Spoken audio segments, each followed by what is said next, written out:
girl? Hey, sweetie. How you doing? I'm doing good. I'm doing really good. It's been, it's a whirlwind since we started this podcast. I'm just so excited about being able to reach as many people as we have. We've had so many wins. I mean, who knew, right?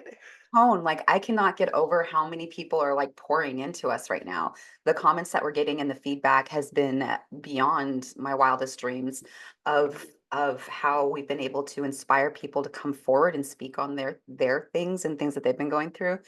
And then it's just, like, trickling down, and because we're not only are they telling us about what their own personal experiences, but then they're like, "I have a friend that's going through this and this, and so, can I get your information so that we Yeah. can share that kinda stuff?" And it was so cool when they're calling and asking permission to, like, forward and share our information. I'm I'm like, like, "It's share for away. everybody," I you know, know? I know. I know. So if this is your first time encountering us, I am Chatone Morrison, Princess of Positivity. I believe that you can release your negativity so your positive can reign in your brain, in your business, and your big movies for life. And this is my audacious, fantastic, amazing co-host, Morgan Bustos.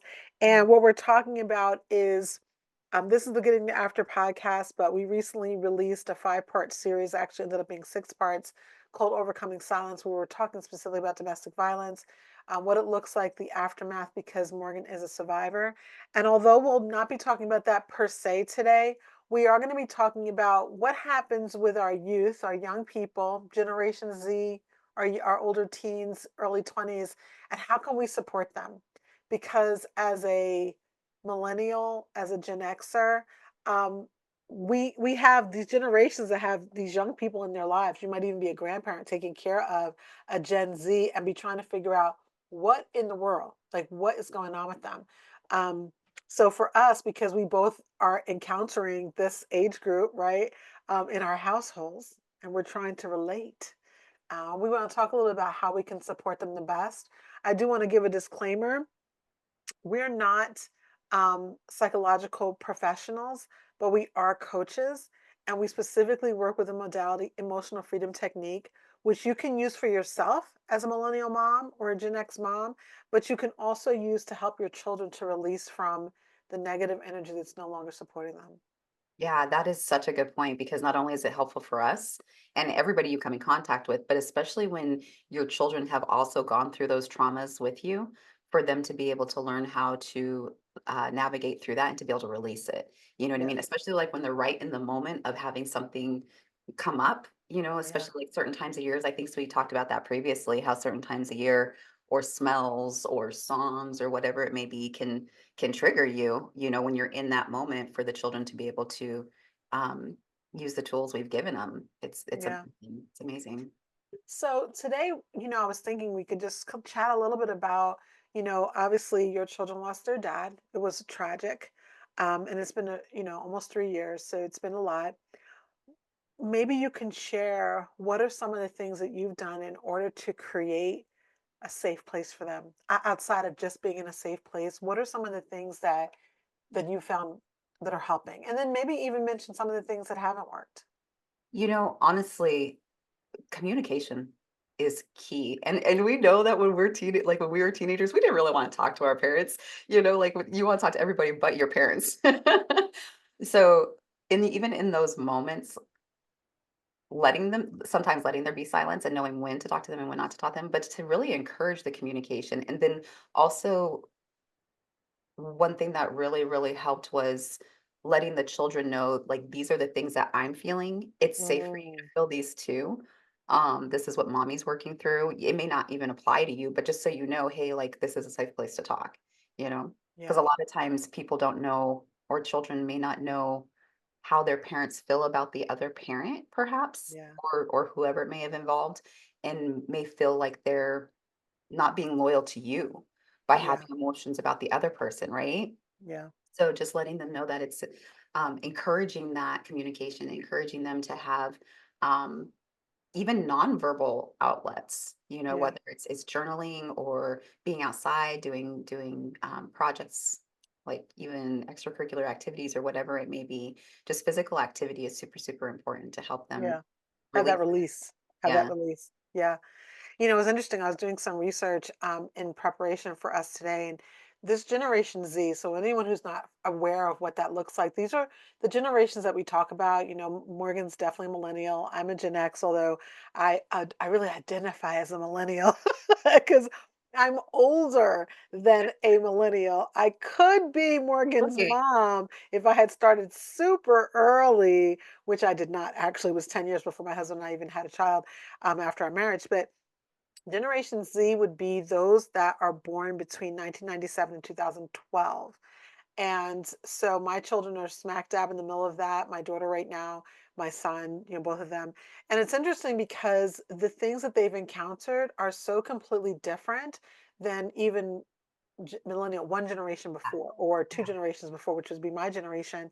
And it's interesting too because here I am a Gen X, right? So my generation started around 1968, 67, somewhere in there, and I didn't give birth to the next generation. I gave birth to the two generations later. So that's happening with a lot of us. So we really feel a disconnect. If you're a Gen X mama, don't worry. We got you. We Mhm. understand that what happens is we really struggle to relate because we're two generations apart from our kids, right? So generally it's generation, next generation. So a millennial would give birth to a Gen Z, like in your case.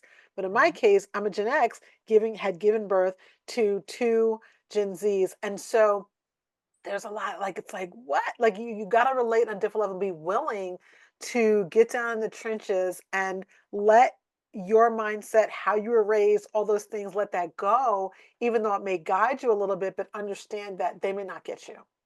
Right. That's a really good example because the world has changed so much. So what our normal was when we were their age and their normal now, like, didn't exist. Yeah. So being able Yeah. to communicate with them in a way that they understand, because 'cause they're exposed to so much, Chatone. I Like, know. having all this access in their hand constantly, they're constantly bombarded with so much Yeah. information and don't have a lot of downtime They sometimes. don't have any downtime. It's Mhm. until sleep. I know with my son, and you know, shout out to my son. I love that boy. But it's like I know when he's not going to bed at night. I can see the little slits of his eyes. I know Mhm. when he thinks he can't sleep if he's not listening to something, because he'll take his monitor and he'll pull it really close to the end of his desk so that he can see it from the bed, but what he's actually listening to are things that like our generation we listen to. He's listening to the ocean. He's trying to like watch these little shapes on the TV because he's trying to get that downtime. It's interesting that in of the American Psychological Association, some of the research and statistics I found talking about Generation Z, young adults right now, from the late teens, 18 up to the early 30s, have an average stress level of 6 out of 10 compared to 3.4 for those 65 and older. So this is how when in past generations, your young person would spend time with their grandparents and they loved it, loved it, loved it. There's such a huge disconnect. The depression, the thoughts of suicide, even if they don't carry that out. And although we're not professionals from the standpoint of being a psychologist, I've worked so much with young Mhm. people through coaching by working with their moms that we the kids are exposed to so much. I'll never forget the first time one of the rappers, I'm not going to botch his name right now, but he died, and my son was about maybe 14, maybe 13, and he came bursting into the kitchen, and he was so upset, and I'm like, what happened? And he told me about a singer who had passed away. It impacted my son so badly. He doesn't know this person, but he's Mhm. watching him on his phone all the time. He's listening to the music, you know. He probably wanted me to buy the gear, but I did not. Um, and because I'm Gen Z. I mean, I'm Gen X. Like we ain't buying that. But it was interesting because of the access and because of the closeness, he really Mhm. felt that impact. And so the stress level on our kids is totally different. So one of the things that I know as a black woman, as a woman of color, like a black woman in the black community, there's always been this thing historically about getting certain kinds of healthcare, right? Getting certain kinds of therapies. It's always been sort of like hush, hush, no, no, your Right? faith will carry you through. And I don't know. I've never felt that way. So when I felt, and I don't mind sharing it, when I felt that need to get some help, I didn't wanna take medication at the time because I thought maybe I didn't need that, and it ended up that I didn't, but I knew that talk therapy for me was absolutely critical, and it got me over this really, really rough time, and so what are your feelings about that in terms of the kids? Like, so many people feel like, "What does it mean about my children if am I a good mom if if I can't make it happen?" I think a lot of parents look internally too much on that. It's not about you, it's about how do you help your child to thrive and move through all of their emotions. But it's like we naturally can't help it because our kids are a reflection of us, right? So Yeah, then if they're not doing well, then we feel like we've failed them. But it is crucial, like absolutely crucial that your children feel like they have a safe place.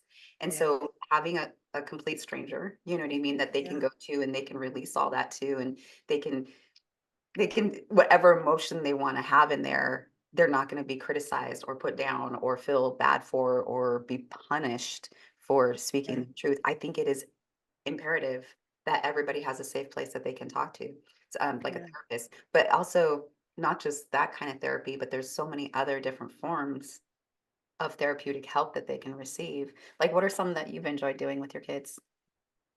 For me, the biggest one early on, and I don't know that I knew it was a therapeutic practice at the time. I had no idea.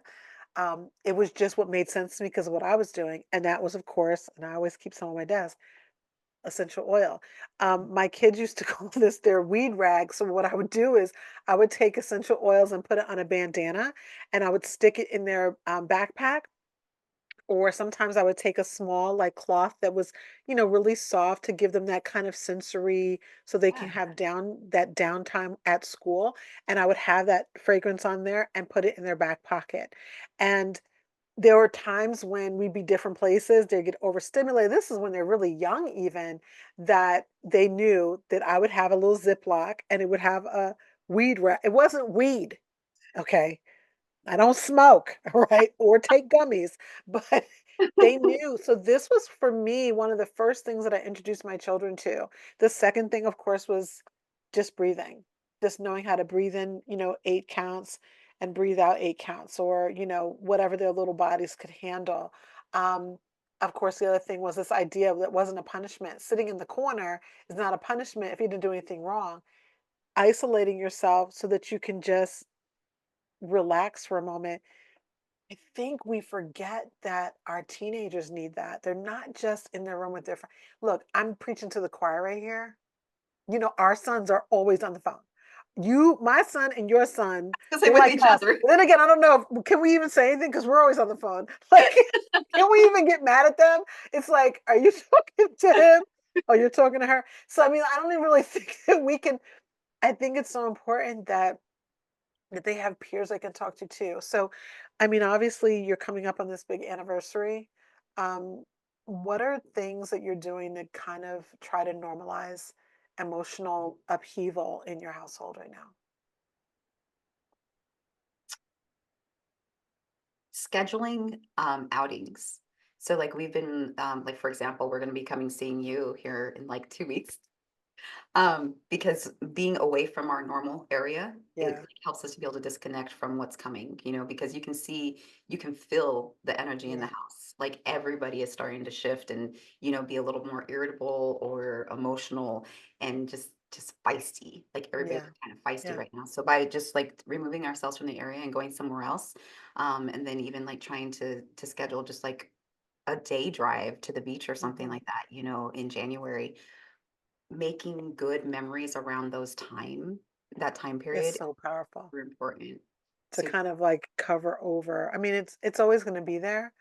I really love those. One of the statistics I was looking at from of the Walton Family Foundation was talking about the level of depression, and this is not even necessarily attached to some kind of trauma, was saying 42% of Gen Z experience depression and feelings of hopelessness, mm, nearly double the rate of Americans over 25 years old. I meet in my personal ministry young people all the time, yeah, and the first thing it's interesting because older generations we want to we're stalwart. I'm good. People always, I'm good, right? Our young people know they're not good, and they don't mind telling you, I'm not yeah, good, But then if the person that's receiving that from them doesn't have somewhere for them to go with that, we have to, I think, as moms, when we're on our journeys to break down obstacles, to move forward in confidence, we can't forget to take our kids with us. Yeah, that is super, super important. And then also realizing everybody heals differently and at different Yeah, rates. So bring them with you, teach them the things that you've learned. Like sometimes I'll feel silly talking about some of the things because the kids will look at me and they're like, we're not there yet, or they're like, I don't understand what you're talking about. yeah, And I forget because of the amount of work that I've done on myself that I have to relay that to them and teach them. So I think yeah, that's a big, big thing is really taking the time, no matter, it doesn't matter if you think you look silly, it doesn't yeah, matter. It doesn't matter. yeah. Even to the point of like doing a tapping script in the morning and then having Yep. a message and sending it to my kids. If they choose to do it in their own safe So place, powerful. Ooh, right? that's a good one. I haven't done that one yet. That's a good one now. Because they may Make me crack on turn my me collar up. That's on good. their, That's good. but in their own safe place, they're able to do it when and if they choose to. So, but by doing that on a daily Oh, practice, if that's I'm good. doing it, like making sure they have access to it too. So just recording myself while I'm doing it, it So can, powerful. yeah. So, for any of you who don't know, what we're talking about emotional freedom technique is a self-soothing modality where you're tapping on specific energetic meridian points. It is something that we firmly believe in, and a part of our coaching practice. It's what we do. If you've never tried it before, you don't know what it is, then we're going to encourage you to download our free workbook. You can get it at bit.ly/G, the number 2A dash L, B as in boy once. That's bit.ly/G 2A dash LB1, all in capital letters. And what it's going to do is that particular one talks about limiting beliefs. You Mhm. know, as women of certain age, you're going to have developed through life and have these limiting beliefs. Mhm. Kids used to not have them. Kids 16, 17, they're ready to take on the world. A 16 or 17-year-old was ready to move out. They're like, I'm getting out of here. I'm going to get my own place. I'm going to live my life. Um, you have kids afraid to even go to college. They're afraid to go anywhere by themselves. They won't go to the doctor alone. Um, I always appreciate that your kids, probably because of what they were dealing with, they had to learn a level of independence. Mhm. And I have to say, as the auntie from across the country, sometimes I was like, what do you mean? They're doing what? Yeah, because I didn't have that experience, but because of that, you have children that are able, although that still means you have to like double back and make sure they're okay. But I appreciate that we have to normalize these conversations. And I think one of the things too, and I do this with your kids too. I don't know if they always tell you, but those lovely kids of yours, I do checkpoints with them. I think it's important to do those checkpoints. It's important to ask, how are you? Not, you good?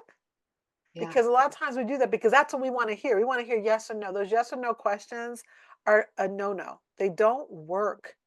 We need to allow them the space and not while rushing past them. All right, how you doing? That's Yeah. what we do with strangers. It's not easy with all the hats we wear to sit down, put aside. We're both of us entrepreneurs with multiple businesses, put things aside and say, okay, you want to talk or whenever that is. And I'm sure your kids are the same. They always want to talk in the middle of the night. Oh my word. Are you kidding me? And but so that's a really good point right there. So when we're at dinner, we have our family worship and we'll be doing our thing, but then we'll be talking on the day and they're like, we're good, we're good. But then as soon as I get my little behind in bed and they comfy, like pull the blankie over, all of a sudden here they come Yeah. and want to talk for like 2, 3 hours and pouring out their heart. But what I'm realizing is because it's on their terms.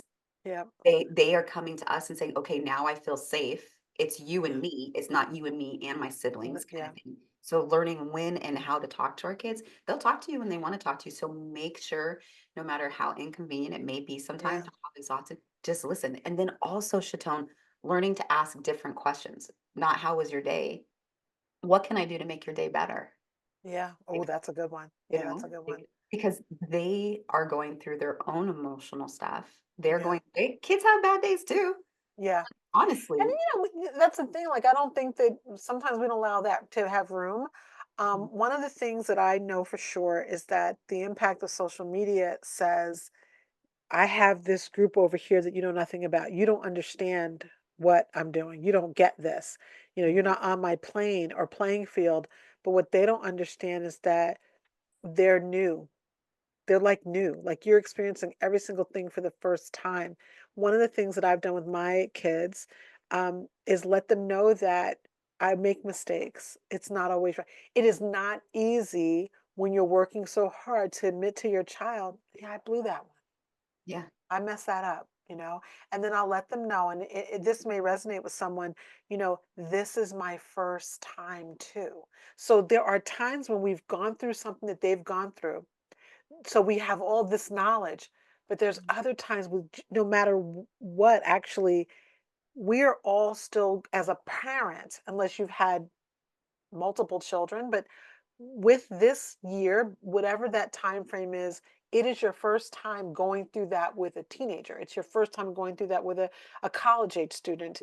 And so I think letting them know that even though you have all these people on social media telling you this, that, the third, the fourth, the tenth of what it should look like, for us in this particular paradigm of this family, it looks different than that. So asking permission, which is, in my culture, we don't ask kids permission. Sit down. That's like, wait, what do you Right. mean? No. You know what I mean? What you got going on? We don't Right. ask permission, but if we would take a step back, and I don't really believe in gentle parenting. Let me just put that out there. I don't Gentle parenting for me is kind of like, you know, but I will ask permission of a teenager. My Mhm. son is 18. It's like, can we talk about this right now? Or when can we talk about this? It's going to be a better time. Are you open and available mentally to have Yes. this discussion? And if he says no, the answer can't be, well, why not? You know, it really is giving that. It's not easy. It's not Oh, easy.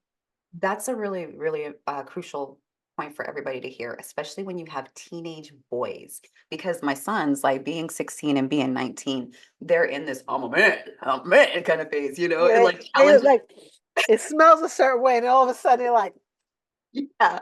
So then realizing I need to approach them differently. So there's a level of respect that you have to give them if I want that back. Like I've always treated the kids with that, like, spoken to them with that. But there's a whole nother way of approaching right, them now, this in this point in their life. Um, and I like how you said, is it okay if I talk to you? Like, are you, because there's times, dude, where I don't have the mental bandwidth to have a conversation for 2 hours on something. So I've had to tell the children, even sometimes, be like, I need to schedule this conversation for tomorrow at 2 o'clock. Are you yep, available? I know it yep, sounds silly, it really does, but it works because then both of us are in the mental mindset and mind frame that we both know tomorrow at 2 o'clock we are going to be addressing this. But I can't do yeah, it before then because I have other things that yeah. are priorities so I can take care of you. You Right. And so I think that, and you being a single mom, I think there is always a little bit more understanding. I think me being married for so many years and the kids just knowing, like, well, mom's home. They've seen me home, working Mhm. from home for so many years, that it's like, you're just always available. I'm like, but I'm not. And so Mhm. that mutual respect is really important.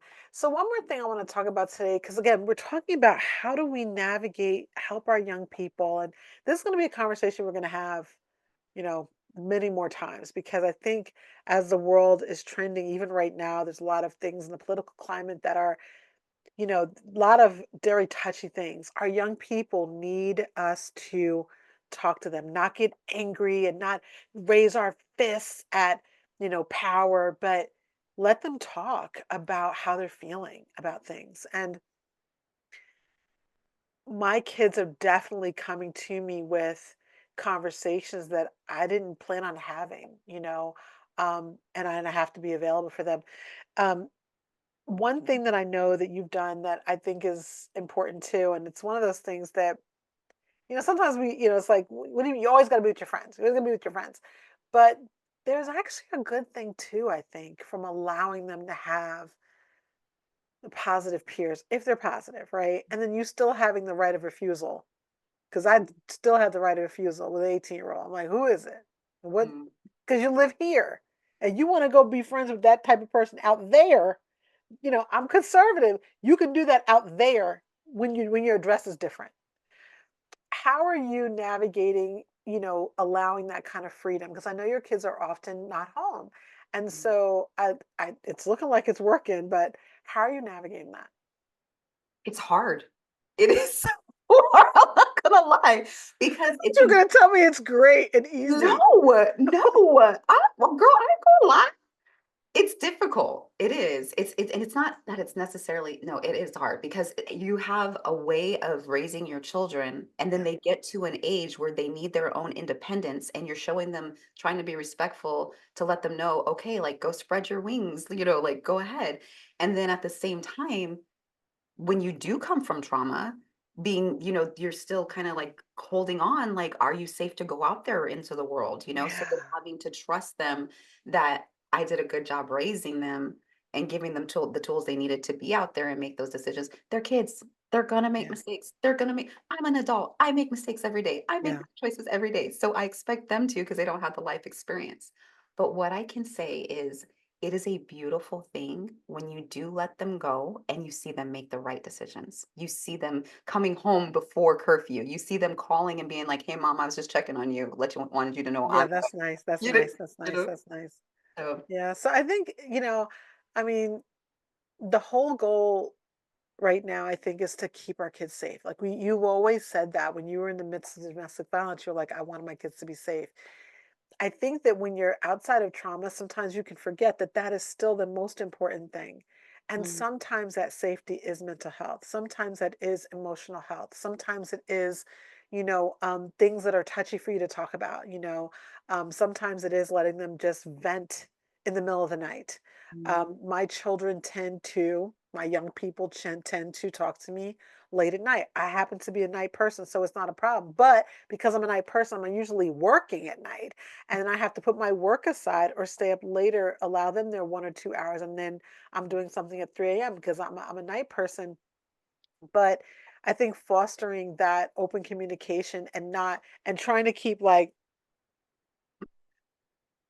isn't that hard? yeah, my Like face sometimes my is so, I know, it's like my face, it does never uses its I inside have to voice put a ever. girdle on my face that Some a spanks. face spanks. That's what we need. Face spanks so that it's tight. It's tight. Because sometimes I'm No. like, Oh, no, oh, face spanks, face spanks. or and you do like they'll say something and you're like, Well, you're the worst because your facial expression is terrible. Okay, you make that one brow go. Oh, yeah, that they know if they do that.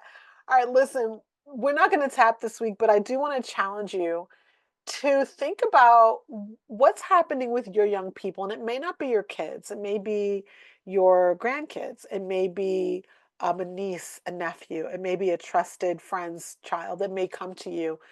Think about how are you approaching them? How are you receiving them? Can you do better? What can you do differently? If you encounter someone who's even on the periphery of your life, what can you do to make their life a little easier? Because these Gen Zs are isolated, they're depressed, they have all these thousands of friends on social media and feel close to no one, and we're losing them.